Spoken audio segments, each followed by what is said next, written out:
so excited. It just looks beautiful. Yummy, Chef. Oh, goodness, that aroma is fantastic. Oh, doesn't that look great? Hey everybody, I'm Vera Stewart and welcome to the VeryVera Show. I'm thrilled to be back in Madison, Wisconsin with my friends at SZWC Wolf & Cove. They've even allowed me to help decorate for the holidays. I brought from Georgia some pine cones and some turkey feathers. We've got pine needles. It's very festive. We've got a beautiful fire going and we're going to get in the kitchen in just a few minutes with Chef Joel. We're going to make 3 delicious recipes. We're going to start with the cranberry and pomegranate molasses sauce. Does that sound scrumptious? And then we're going to begin with a lamb crown roast. It's going to be stuffed with my own cornbread stuffing, and it's just going to be a fantastic presentation. And then finally, what about croquembouche and made into the shape of a tree? It sounds hard, but it's really easy. You probably have all of the ingredients. So we've got quite a bit to do. I need to get my apron on and get in the kitchen with Chef Joel, and I'll see you right there. Joel, hey. Hey, welcome back. I am so glad to be back and to be up here at Christmas time. Yeah. Oh, I'm so excited. Well, this looks great. But it It's is a already little smelling cooler good up in here. Very much It's going cooler. in the south. So, all right. Well, we're gonna make a couple delicious things for our holiday dinner here. Okay. And we're gonna start off with a sauce. And I wanted to do something that had traditional flavors because holidays you don't want to go too far out there. That's You right. want to have some. Family gets upset. That's right. So cranberries, right? We always have this for Gosh, the those are holidays. beautiful. Wisconsin cranberries. We have cranberry bogs up north, big cranberry bogs, and so we grow these wonderful cranberries. And then we have some orange here, and I'm actually just going to finish this up. So if you want to start, get to work with me. I'm going to slice these in half, and then you can juice these. This is a fancy press here. This is where I get to use my Your big muscles. Right. Gosh, okay. I'm going to do the next one for you right there. There you go. Oh, okay. Look at that. Look at that.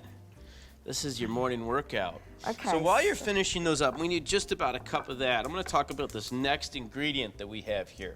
So lamb, and I wanted to do something that would maybe take the sauce just to the next level, but keep it really simple. Yeah. And one of the ingredients that I love to use with lamb is pomegranate molasses, right? You find it a lot of Middle Eastern cooking, North African. Introducing me. I'm up here and you're introducing me to all this cool stuff. Wonderful. So I got to taste that too. pomegranate juice. It's got a little caramelized sugar in it. Well, I'll trade you. I'll do. How about I do the heavy work, and you can taste that. Man. And you can see. It's just gonna add. Oh wow. You know that nice caramelization. It'll be so good with this. And we're going to put my stuffing in that lamb too. I'm excited about that. So it's okay, a great, so what can I be doing over here?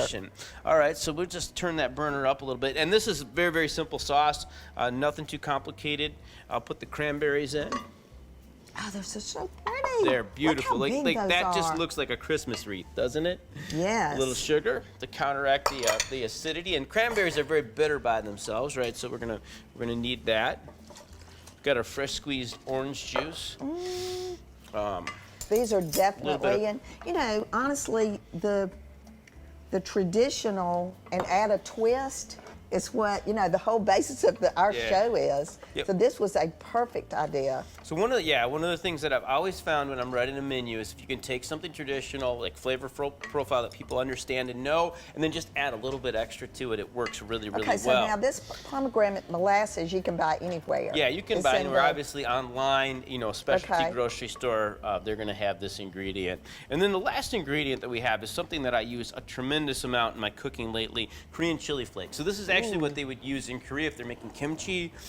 It's great peppery flavor. It's a little spicy, but it's also fruity, and it just is going to round out, kind of give you that nice pepper note. Okay, well, while he's adding that, this is going to reduce down. And when we come back from the break, we're going to get started on that lamb crown roast. So come back with us in just a few minutes. It's going to be delicious.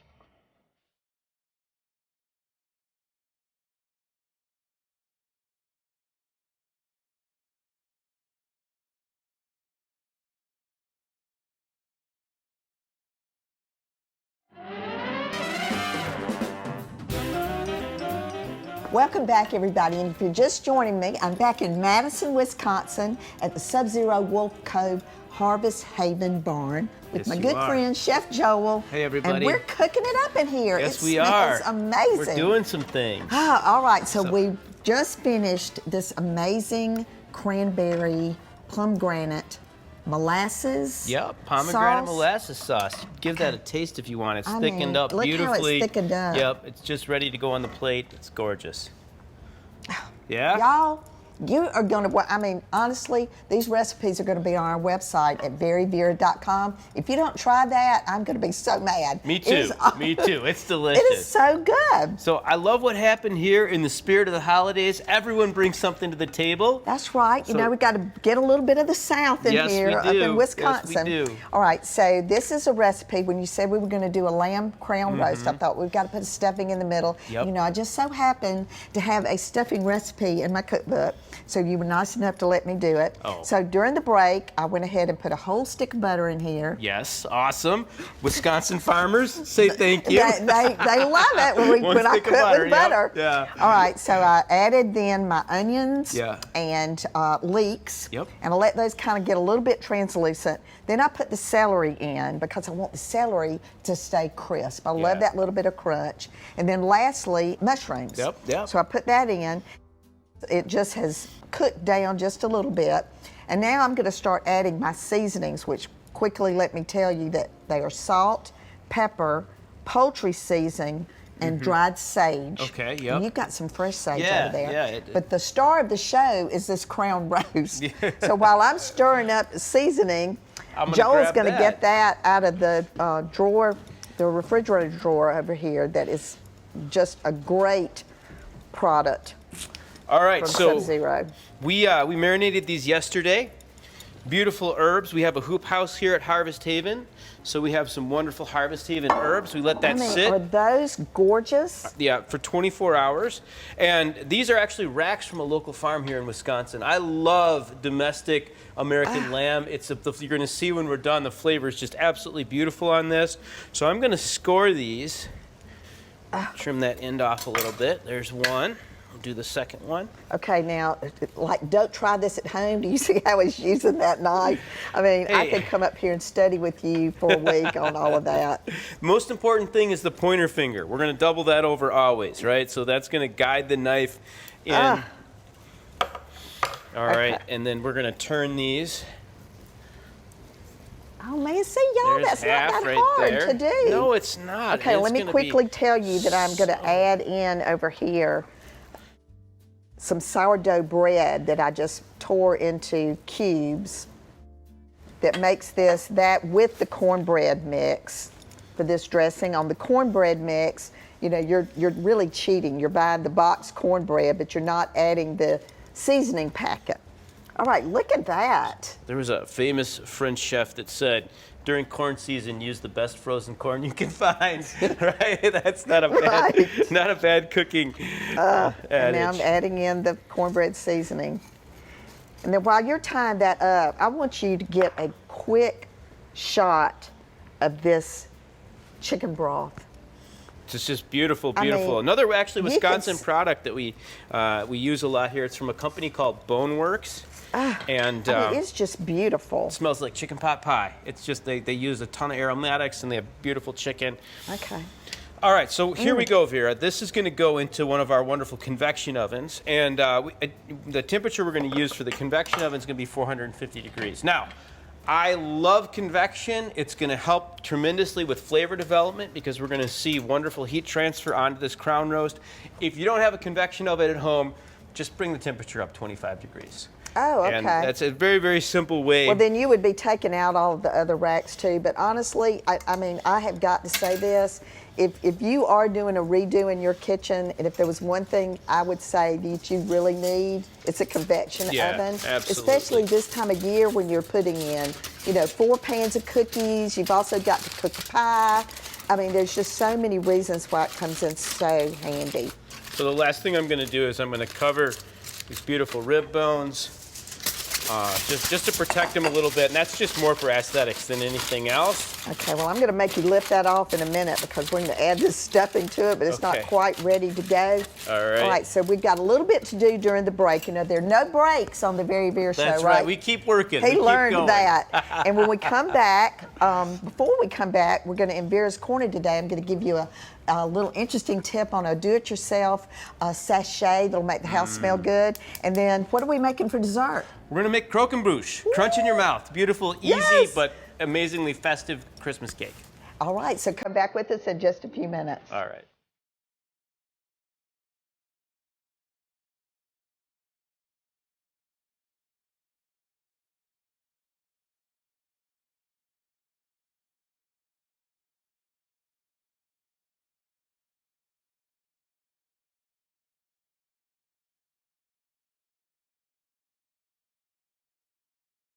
Vera's Corner is sponsored by Your Refund, Go Get It. I'm getting a little nostalgic about Christmas this year, and I'm thinking about making some of my gifts myself, maybe involving the grandchildren. Let me give you a few tips that I think you'll like. This gift can be made by using a gift box, a few mulling spices, cloth spice bags, and some gift wrapping materials. Divide the cloves, allspice, star anise, and cinnamon sticks between enough spice bags to fill your gift box. I'll be using 4. Fill the bottom of your gift box with crumbled tissue paper, then place the spice sachets on top. Make sure your box closes completely. On a gift tag, write, simmer 1 sachet in 2 quarts of apple cider for 15 minutes. Serves 8. Use festive twine to wrap your box. Before you tie the knot, add the gift tag and a few extra spices for decorations. Feel free to wrap the entire box with wrapping paper if you prefer. Make this unique gift this holiday season and give the gift of comfort.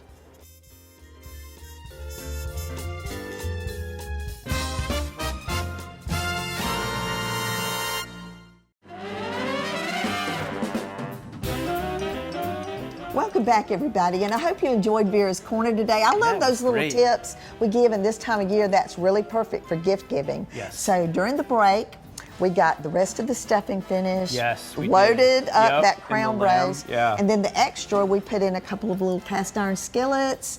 And just remember, if you want it crispy, you cook it outside of the meat. If you want it nice and moist, cook it with the meat and all those flavors. But I'm ready for dessert. Well, here we go. All right, we're going to get started. We are going to make a cream puff for a cake we're going to make. That's called a Croquembouche. So we're going to start off here on our induction cooktop. And so far we have butter and water. We're going to bring this to a boil here very quickly, and we're going to add a couple other ingredients. But before we go any further, let's just talk about the induction cooktop for a minute. Absolutely, because you know, I use this all the time. We have even said before in the show that if you're frying something, you could put a tea towel down and all the splatter that you have to have such a big cleanup, you don't have to do this. But you have to have a certain pan to use that will accept a magnet. Yes, that's correct. And then that's what speaks to the induction part.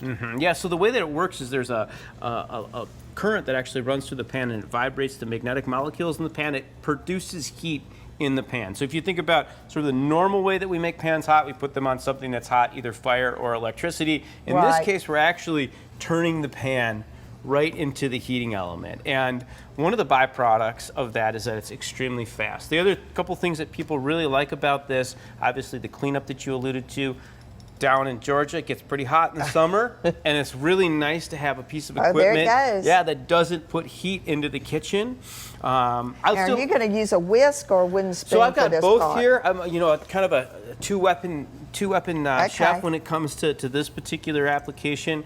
So we just want to let that butter melt out, and then we're going to add the flour, and then we're going to add the eggs. And it's fun to understand the science of this a little bit. The egg protein actually, when it cooks, those proteins they unravel, they get really long, and then they trap air, and then when we put it and bake it, that air expands, and that's what makes a cream puff puff up, because there's no other leavening agent in it. All right, so Oh, wow. You can see here, and this is always fun to show too. One of the big issues with an electric cooktop is, you know, if we see that and maybe we're over here, we're doing something, oh my goodness, we need to turn it down. Oh, yeah. We can actually turn it down here and you can see the immediate response. That's right. So that's another wonderful, wonderful feature of the induction cooktop. All right, so our butter's all melted. And I grew up in a household where we made homemade Play-Doh, and I always oh my gosh! Okay, when you turn that down just a little bit. Okay. We're gonna put our flour in. And you know the thing about it, you know, chefs are always wanting to look very chefy, right? Oh, we try. Okay, so this dessert, you can actually do so many different things with it that you can create this wonderful chef moment in your dessert presentation. With this recipe, and these ingredients are all things that we have at home. So as always, our recipes are on our website at VeryVera.com, and this is where you really got to have that muscle. Give it a little bit, right? Get this nice kind of smooth texture. Oh, and now I'm gonna break your heart here because you really know how to bake, but I'm gonna do that. See, we went. Oh, don't do that! Don't do that. Why not? What do we normally do when we're making this pastry? One at a time. One at a time, and it tells you to mix it thoroughly. Yeah. So I've been making this pastry. I love the way that it shows the induction cooktop. So when I'm doing live demonstrations here, I found over the years, I think I just got lazy at some point. Well, and I was like, you know, I'm just going to dump them all in and see what happens. And with our convection oven, it works out fine. It works out so great. Every time. All right, so lastly, it always looks like it's not going to work. It looks like we've kind of just made this sort of egg soup. So we're going to stir a little bit of back and forth motion to really kind of incorporate that. And then you can see that it, oh yeah, see, there you go. It's coming together. When it changes from being sort of shiny to opaque.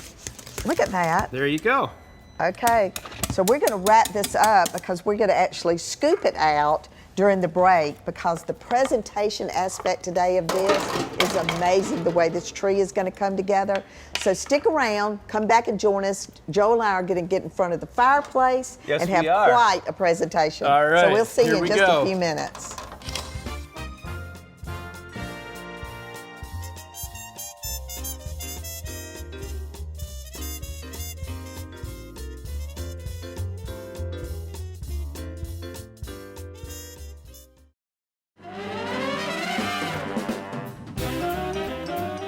Welcome back, everybody. And Chef, wow. We did something. I know, we did great. It lets the Wisconsin area met the state of Georgia. I'm loving it.